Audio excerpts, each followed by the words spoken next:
ભારતની અંદર જ્યારે ગૌ માતાને રાષ્ટ્રમાતા બનાવવાની માંગણી ચાલી રહી છે ત્યારે આ માંગણી વચ્ચે સુરતમાં ગૌ સન્માન આહવાન અભિયાન અંતર્ગત ભવ્ય રેલીનું આયોજન કરવામાં આવ્યું હતું।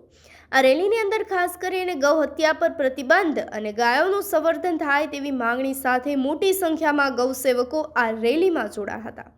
ખાસ કરીને વનિતા વિશ્રામ ગ્રાઉન્ડથી નીકળેલી આ રેલી કલેક્ટર કચેરી ખાતે સમાપ્ત થઈ હતી। કલેક્ટર સમક્ષ જે છે તે આ રેલીનું સમાપન કરવામાં આવ્યું હતું।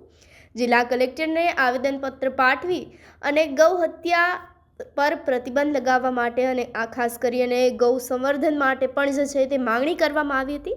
આ સાથે જ ગાયને રાષ્ટ્રમાતા જાહેર કરવા અને રાષ્ટ્રીય કાયદાની માંગ ઉઠી છે, જેને લઈ સમગ્ર લોકો જે છે તે કલેક્ટર કચેરી ખાતે પહોંચી કલેક્ટર સમક્ષ આવેદનપત્ર પાઠવી ગૌ સન્માન આહવાન અભિયાન અંતર્ગત કલેક્ટર ખાતે રજૂઆત કરવામાં આવી હતી, જેને લઈ હવે આપનું શું માનવું છે અમને કમેન્ટ કરી ચોક્કસથી જણાવશો। નમસ્કાર।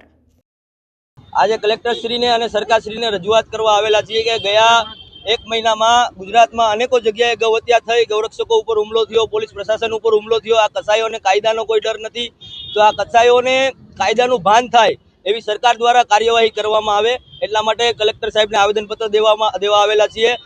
ગૌ માતાને રાજ્ય માતા જાહેર કરે, રાષ્ટ્રમાતા જાહેર કરે।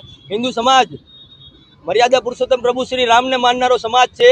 જ્યાં સુધી મર્યાદામાં રહીને ગૌરક્ષા કરે છે અને કાયદાનું પાલન કરે છે ત્યાં લગી સારું છે। જ્યારે આ હિન્દુ સમાજ પ્રભુ શ્રી કૃષ્ણને માનીને ગૌ માતાને બચાવવા નીકળશે ત્યારે જોવા જેવી થશે।